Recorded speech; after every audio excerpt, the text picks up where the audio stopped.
You are listening to Teacher Talk Tuesdays with Dr. Yvonne, author of Look Who's Talking and countless other educational materials. This podcast is a safe place for teachers to share their incredible stories, struggles, and triumphs. The educational system as we know it has changed, but no worries, Dr. Yvonne is here to help. Now, here's your host, Dr. Yvonne. Hello, everyone. How are you? This is your girl, Dr. Yvonne, the teacher that talks. I am here. I am trying to stream live on my YouTube from my Zoom because I wanted to do something different. I wanted y'all to see me. I wanted y'all to be able to interact with me, and hopefully we can do this and you can want to join in and I can send you the link and maybe we can do some interviews on here and have more people on here other than just me, and y'all can see us and see me while I'm talking. So I'm hoping that this works. My first time, trial and error, we got to see what happens. But I am excited about this. I'm excited about being here. I'm excited that you are here listening to my podcast about teachers that talk, dealing with issues that people don't want to talk about. And today I just want to talk about testing. I want to talk about the spring semester and what that looks like. Because I don't know if you know, but in school, all the teaching is being taught from August to December. Everything that needs to be taught that they need to know is being taught between August and September. So if they miss out on any of that, it's going to be hard to pull that back. So right now, what we're doing starting in January is we're preparing kids for testing. That's what we're doing. That's all we do in the spring semester is tests. We have practice tests, we have district tests, we have standard tests, we have unit tests. All we're doing is testing. They have pass tests, they have star prep tests. Everything is about testing and getting them ready. And everything that they need to know, they should have been taught by December. Because if they don't know it by now, it's going to be hard trying to get them to learn it. Because they say it takes 70 times to be able to create a habit, right? So if it takes 70 times to create a habit, when we look at what we're doing right now and where the students are, do they really have time to be able to get that 70 times in practicing something? It's going to be difficult. It's going to be tight, but it can be done, but it's going to be tight. It's going to be a tight squeeze trying to get all of that in before testing. I'm telling you, this is not my first rodeo. This is not my first time having to come into a district and take on a class at the second semester after everything should have been taught and it wasn't taught. It's difficult to try to get students where they need to be because they haven't had time, they haven't had the discipline, they haven't been doing what they needed to do. So basically what we've been doing right now is trying to prepare them for the STAR test.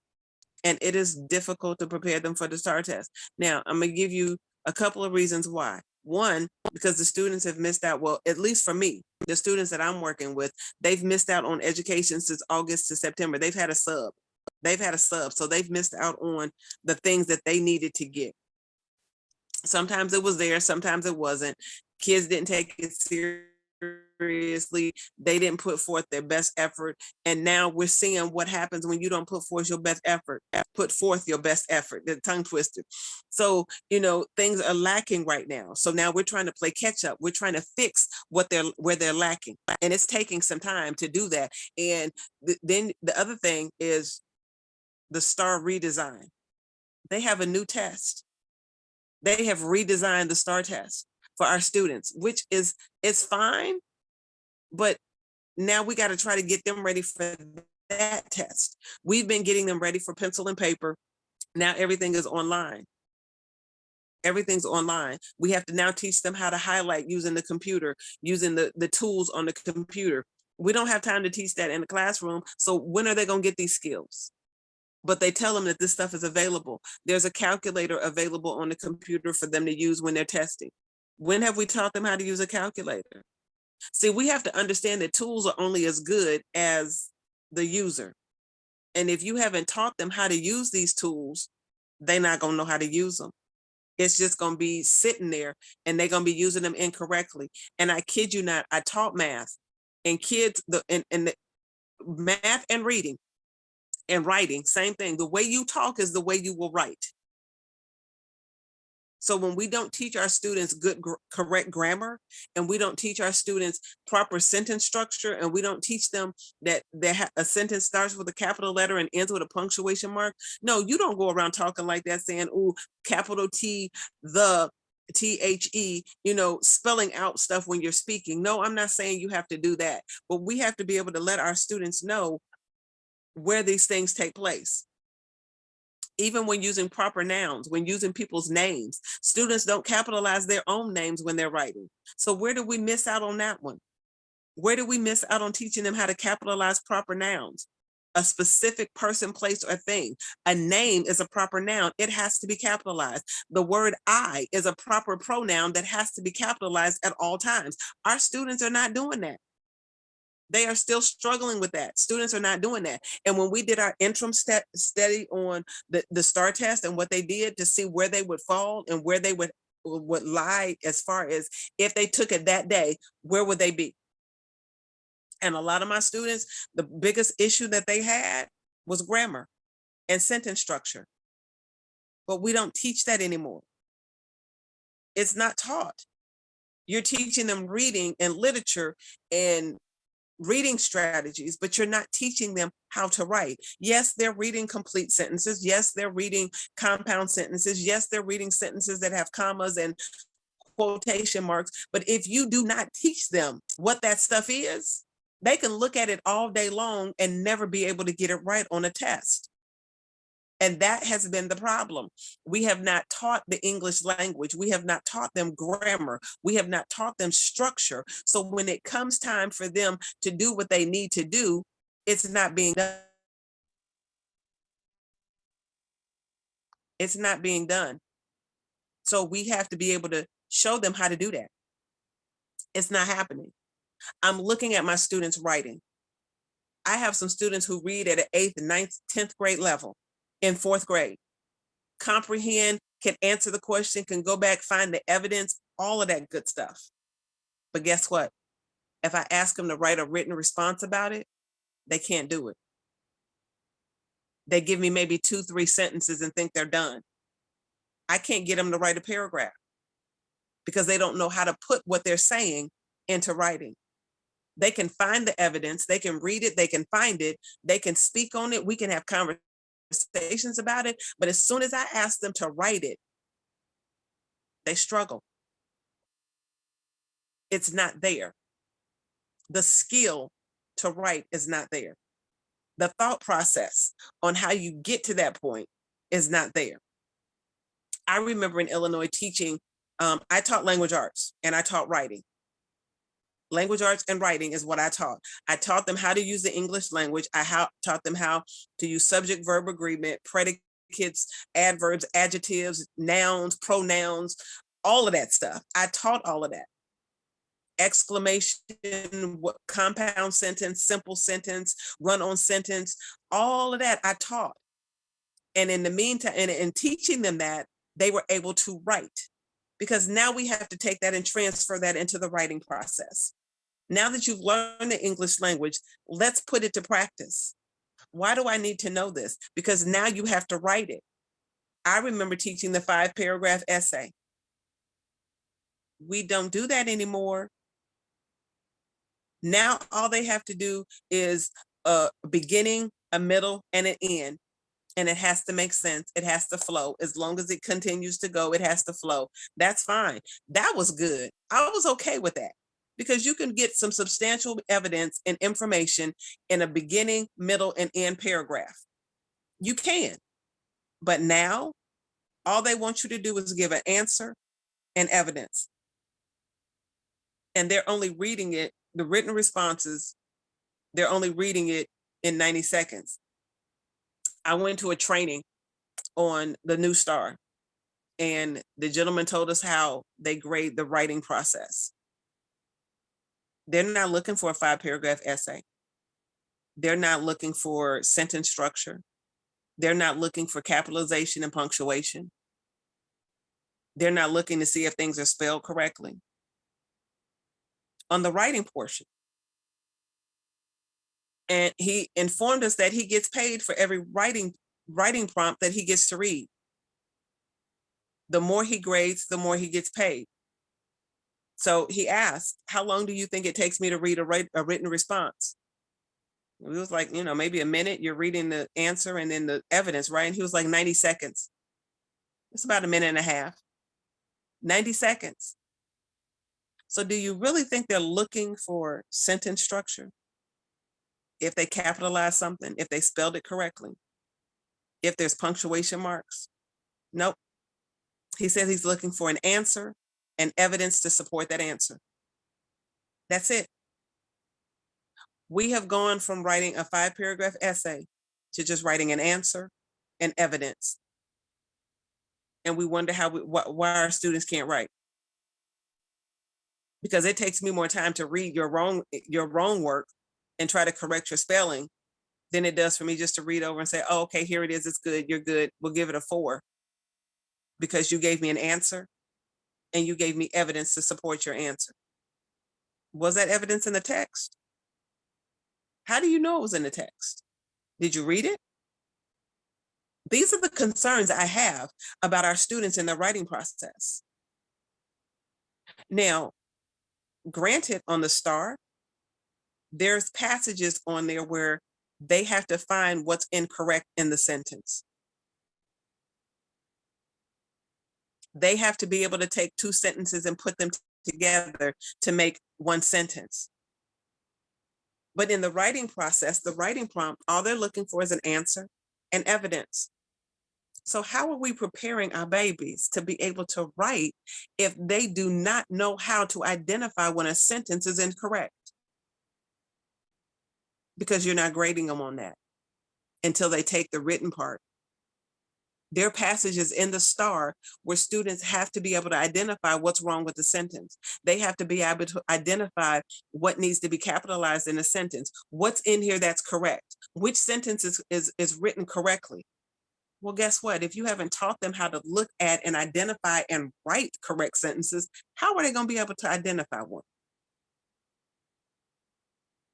We're revamping the STAR to be able to mimic what students are doing in the classroom.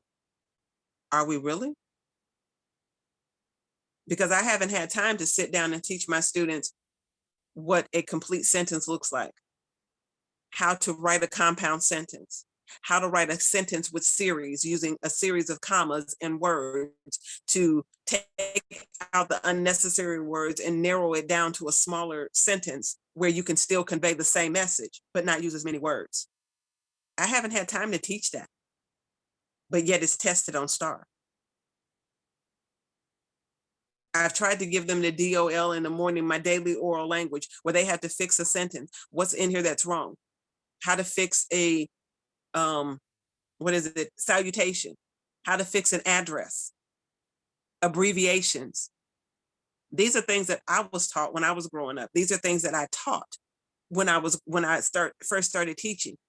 These are things that are no longer being taught in the educational system that's going to cause our students to fail. The writing process is very important. And it's not just about writing a paper, revising, editing, and giving a final copy. That's not all it is to the writing process. If we teach our students first how to write sentences and give them good sentence structure, they won't have to do so many revisions to a paper. Correct me if I'm wrong. But I truly believe in what I'm saying. We need to go back to the basics, basic reading, writing, and arithmetic. How is it that we have 4th graders that do not know how to write a complete thought? That they do not know that subject and verb have to agree, that they do not know what an adjective is, that they can't identify what a personal pronoun is. That's a problem. But they can read. They can read at a high level. They can comprehend at a high level, but they can't transition that into writing. And STAR is going to be having writing on it this year. So parents, we need to get our students up to par. They need to be writing more sentences. They need to be looking at more correct structure on how to write a sentence. These are things that bother me with the educational system. We take out things and we keep taking out things, but there are things that need to happen. You include English language and reading all in one. Those are different subjects. They say if you can read, you can write. Not so. But if you can write, you can read. So let's help our students be able to write, because they're going to need that more so than they will anything else. Our students are always wondering, how does this connect? How does this make sense? How does this work? We don't do cross curricula. If we did problem-based education, students would understand how this stuff works. When I was in Illinois, we did problem-based. When I taught 8th grade, we did an economic project. It was curriculum. It was a cross curriculum. They had to do reading, writing, math, research. They had to do all of that. They had to come up with a job that they wanted to do. Not only did they come up with a job, but then they had to research how they were going to do that job. They had to research what it was they wanted to do, what education they needed, how much schooling they had to have, what it was going to cost them to go to college to get that job, to get that degree, to be able to get the job, the best place to live, to be able to make the best money with that job. They had to do all of that research. But then not only that, but they had to decide, okay, where are you going to live? How are you going to spend your money? Have a budget. Are you going to have a car? You going to drive? You going to ride the bus, the train? Are you going to ride a bike? What is your mode of transportation going to be? What is that going to cost you? How much money do you think you're going to spend on entertainment, going out with your friends? How much are your bills going to cost? Find out where you're going to live. Apartment, a flat, 2-bedroom apartment, 1-bedroom apartment, a loft, a townhome, a condo, a house. What do you plan on living in? How much is that going to cost you? How much are the utilities? Are they included in the rent? How much is food, your groceries? Oh, you're going out to eat. Okay, how much is that going to cost you per day? If you get a car, now you got to have insurance. So you got to make sure you have that insurance payment. See, all of that stuff, life skills, they had to know. And students learned a lot and they understood what it was that they needed to do. We teach things in isolation and the students don't understand why they need to know it. I never knew or never thought in a million years that I would be a reading teacher or an English teacher or have my own publishing company, publishing books, writing books, and being a published author. No one ever told me in English that if I learned how to write, that I could actually make money editing someone else's work. I tell my students all the time, find something you love to do and find a way to get paid doing it. Well, guess what? I have found a love for writing and I can get paid doing it. I can read your stuff, edit it, but the only way you can edit it is if you understand the English language and grammar. Our students don't know that. So they don't know that they can edit someone else's paper and tell them where they made their mistakes grammatically and have them fix it and get paid to do that. I learned that. So I can do that. But we don't teach our kids that. What do they want to be? Okay, you want to be an architect. Well, guess what? You're going to have to understand fractions, angles, geometry, trigonometry, all of that stuff you're going to need to understand. You might even need to know some science because you're going to need to know what chemicals that you need to put in there to make sure everything is put together. What kind of, steel, metal, aluminum, how are you putting the pipes in? All of this stuff is things that they're going to need to know if that's a field they want to go into. Who knows? They might want to be a cook. They might want to go into the culinary arts. Well, guess what? You're going to have to know fractions so you can do measurements. We don't want you putting the wrong amount of food in something. If you want to be a nurse or a doctor, you have to learn measurements so you can measure medicine. There's a reason behind the skills that we're teaching our students, but we don't make those connections for them. What is it that you want to do? Start planning for your life now. Start planning for your future. Get good at what it is you need to do now so you can be the best you can be when you get older. We need to stop letting our kids think, oh, all I want to do is go into the NFL. I want to play in the NBA. Well, guess what? It's a whole bunch of other people out there that's probably better than you that want to do that too. but you got to work hard. And you also got to have good grades. How you going to read the contract? How you going to sign the contract if you don't know how to write your name in cursive? Because we took that out of the curriculum as well. Oh yes, our kids have writing books. They do. I've seen them. But how often do they get to use them? Because the only thing we focus on is reading and math. Why? Because that's the only thing that's being tested. They're not testing you on handwriting. They're not testing on you knowing how to write your signature. The other thing, our kids don't know how to tell time. Digital clocks that have made our kids obsolete when it comes to being able to tell time. They can't look at a clock and tell what time it is. Social studies is not being taught, so they don't even understand time zones. Oh my God, let's not even go there. Time zones? What is that? No, they don't understand that. But we have to prepare our students for the future, and they're not prepared. We need to go back to the basics: reading, writing, and arithmetic. We need to teach our kids the basics and what they need to know to be able to get them where they need to be. Yeah, it's a done deal. We got to get them back to the basics. We need to make sure they know everything they need to know to be ready for the next level. It's not just about reading and math. It's not just about test scores. Because see, my thing is when you learn something, when you know it, just like your phone number. If you know your phone number, you know your phone number. No one can tell you your phone number is not your phone number if you know it. That's knowledge. That's the way we need to be teaching our students. We need to teach them to be able to retain knowledge. We shouldn't be teaching to the test every year. We shouldn't be reteaching the same concepts every year. If we're teaching them for knowledge purposes, for them to hold on to it and to have it, you know what you know, and can't nobody take that from you.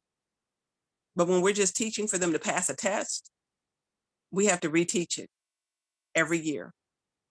My thing is teach them a strategy on how to do something, and they'll learn it and they'll know it. And that strategy doesn't change. The race strategy, the rewrite, answer the question, get evidence, citation. I'm sorry, rewrite the answer, restate the question. I'm sorry, restate the question, answer the question, cite your evidence, and explain it. I don't care what question you get, that process is never going to change, and it's going to work every time. But in order to use it, you have to know it. These are the things we need to be teaching our students, things that can stick with them, that they know. And once they know it, they can keep going. Malcolm X said it best: knowledge is power. They don't want us to have knowledge because we'd have too much power. You know what? That's my time. That's it for me. Teacher Talk Tuesday. Your girl, Dr. Yvonne. Thank you for joining me, and I hope to see you next time.